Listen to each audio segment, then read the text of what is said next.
tumutulong para sa kalusugan ng bayan.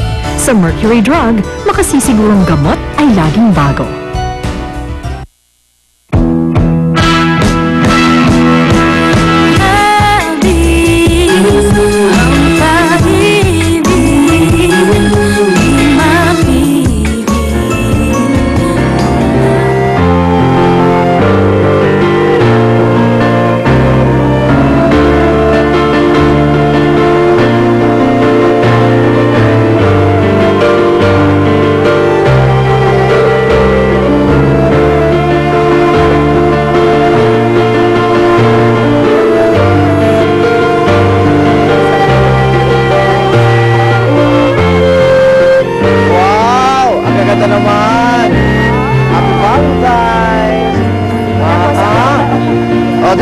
Pipili mo tayo mamaya.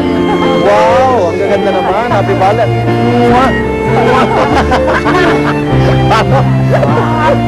Wow, mata pa. Happy Valentine. Hi, bye. Happy Valentine. Happy Valentine. Sosyal, sosyal. Okay.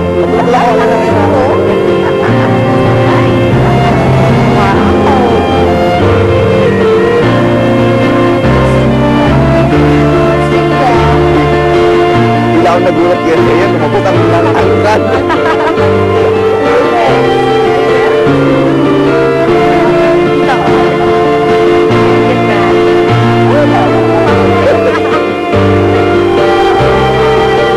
Okay. Hi, good morning, ladies. Good morning, Igan. Ang gaganda nyo, talaga. Oo, ganda umaga, mga Igan. At sabay-sabay tayo. Happy Valentine's Day! Ayan. Isa naman po itong espesyal na araw at para ipakita po na isigaw namin, no, sa buong mundo ang pagmamahalan sa ating mga special someone. At kung sa inyo po mga buhay, hindi lang po isa, no, ang may-ari ng inyong puso kasi marami nagmamahal eh. Nanay, tatay, mga kapatid, ayan. Dito sa unang hirit, siyempre, kayo lang. Pero eto muna, iisa-isay ko na ang aking... di ba kayo mukha ko napakaswapang nito sa araw ng mga... Narito po ang aking mga Valentine girls. Uy, Richard Gutierrez, ha? Okay, okay. Rhea, Lynn, Connie, Pia, at Luan. Happy Valentine, girls! Yes! Oh. Alam mo kanina, feeling ko dapat maging romantic ako, pero nung lumalabas kayo isa-isa, parang ihatid ko kayo sa kasalan. Tatay na tatay. Tatay na tatay ang dating ko. Oh, good morning, Rhea. Good morning, Igan. At syempre, no, Valentine's Day ngayon. May mga plano ang ating mga kapuso. Saan ba kayo magde-date? At syempre, para talagang nakakakilig ang ating Valentine's Day, dapat kasama nyo sa mga araw na ito ang inyong pinakamamahal sa buhay. Alam niyo, Mari, kung saan sila magde-date? As in, sa Dangwa. Ito po ang muna dyan. Ating pagsilip po sa pinakasariwang presyo ng mga bulaklak. Siyempre, saan pa? Kundi sa Dangwa. Naku, kaya sa mga maniligaw dyan, mga boyfriend, hindi kayo mga mister na, eto na, makinig kayo, ha? Iyang dahil na, naku, Mari, masakit na sa bulsa, nagmahal na po talaga. Talaga? Ang presyo ng mga bulaklak sa Dangwa for today. Ayan. Wow. Pero alam mo ha, marami rin ngayon ang dapat nating abangan dahil after nila magdangwa, didiretso sila sa simbahan. Wow! Yes! Mag-a-I-do na sila at meron po tayong flowers. Yes! Nadala sa flowers. Mag-a-I-do ang marami sa ating mga kapuso ngayong araw to, particularly dyan sa Kasalang Bayan sa Caloocan City. Ayan na. Alam mo, taon-taon lang ang daming kasalang bayan lagi sa Caloocan, no? Pero ito kakaibaha dahil Bakit? sa ko, 100 couples yan at ang may sagot sa lahat ng kailangan nila sa kasal. Ito wala iba kundi ang unang hirit mula make-up, cake, photo coverage, I guess pati bulaklak na lahat yan. Unang hirit po ang may sagot Ganon? dyan. Alam mo yung mga namin? Ah, talaga?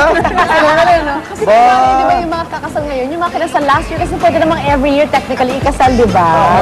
Pwede. So, ang laking tibid pala sa atin ni Mayor Echeverry. Ikaw kailan ka? Wala pa. Wala pa, Luwan. Kaso kasama 100 Mapanuan ang mga honey bunch dyan sa pag-gising nila this morning. Tuturuan po namin kayo mamaya maghanda ng isang romantic breakfast in bed. Kainan na. Yuhu! Gagawin yan mamaya. May masikip eh. Bawal kumain ng marami. Ayan, oh. Wow. Ayun, teka, bakit Chocolate kasama lang. mag-breakfast? Chocolate lang. In bed nga. Breakfast in bed. At may klaseng breakfast ito. Bakit Lisang ba gusto mag-breakfast in bed, hindi sa kama? Hindi, ibig sabihin, tusino ba ito? Ang aga. Bread? Tusino? Kaya ang katusino, di ba? Sarap yan. Oh, pwede rin pakaplog, Di ba? Kape, pandesal kape, tsaka itlog. Oh. Kablog? Pankaplog. Romantic naman ang breakfast in bed na yun. Bagel. Bagel na magpapasasyahan. Di ba dapat ikaw yung magpaka-vlog? Kasi nanalo ka sa gandingan. Parang hindi ko maimay galing kay Luan. Igan ikaw ang pakaplog. Ano ba yun? Di ba pandesal kape? Kaya nga. Oh, sige mamaya, lahat kayo. Bibigyan ko ng pakaplog, ha? Pandesal, kape, tsaka itlog. Abangan nyo mamaya yan. Pero bago ang mainit nating hirit, siyempre yung mga gimmick na yan, ito na yung inaabangan yung breakfast in the morning. Balita, unahin natin. At siyempre, nako, eto na, una dyan, presyo ng gasolina, LPG, posible raw bumaba. Ayan, sa mga susunod na araw. Ang dahilan, alamin mamaya. At eto pa, Valentine's Day, sasalubungin ng isang party list group sa pamagitan po ng pamimigay ng condom. Wow! At syempre, ang presyo ng mga bulaklak, asahan na natin, tataas ngayong araw ng mga puso. Kung magkano ba ang isang dosenang rosas ngayon? Hindi posas, ha? Rosas, ha? Alamin natin yan. Kaya parang itinali na, no? Alamin na, okay yun. Pauso kaya natin yung 100 posas. Alamin natin kay Susan mamaya yan. Eto ba? Mahigit 8,000 tao. Alam niyo ba, nagyakapan? Yeah. Oo. Mukhang may i-break na naman na no? Ayan. At yan po ating maagang pagsalubong sa ating Valentine's Day. Kaya ito na po ang unang balita natin at good news kaagad sa mga misis, kung mahal na mahal nyo sila, magkakaroon po ng rollback sa mga susunod na araw para sa presyo ng gasolina at ng LPG. Ayon po kay Zenaida Monzada, Director ng Industry Management Bureau ng Department of Energy, bumaba raw kasi ang presyo ng produktong petrolyo sa pandaigdigang merkado. Pero ang diesel, natili pa rin po sa dating presyo. Isa raw sa mga dahilan ng pagganda ng presyo ng petrolyo ay dahil po sa bumubuti ng political situation sa bansang Egypt. Mag-LPG, maaari daw magkaroon ng rollback. Yan, dahil nag-step down na po si Mubarak. Oh, hindi kasi magkakampi naman yan si Barack tsaka Mubarak. Oh. At kahit nga matipusin, mamumudmod ang grupong akbayan ng condoms sa ilang pampublikong lugar ngayong araw ng mga puso. Una nilang pupuntahan ang Mega Q-Mart sa QZ mamayang alas 10 ng umaga. Mga misis na mamamalengke, layo ng grupo na ipalaganap ang impormasyon sa reproductive rights at para na rin mangalap ng suporta para sa isinusulong nilang reproductive health bill. Kanila rin daw ipinagpatuloy ang sinimula ni dating DOH Secretary Esperanza Cabral na pamumudmod ng condom sa Dangwa, Maynila. Maging sa Kongreso, mamimigay din po sila ng condom sa mga mambabatas. Ito raw ang paraan nila para isulong ang Consolidated Reproductive Health Bill na kasalukuyang nasa Appropriations Committee ng Kamara.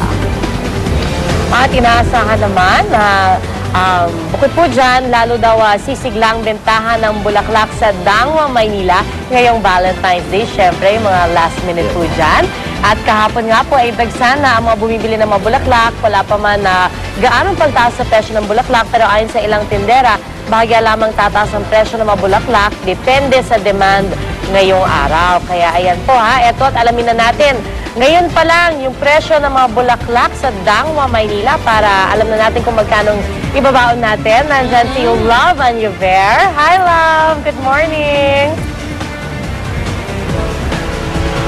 Ay, good morning, Pia. Naku, mukhang pareho ba kami ni Love ngayon talaga?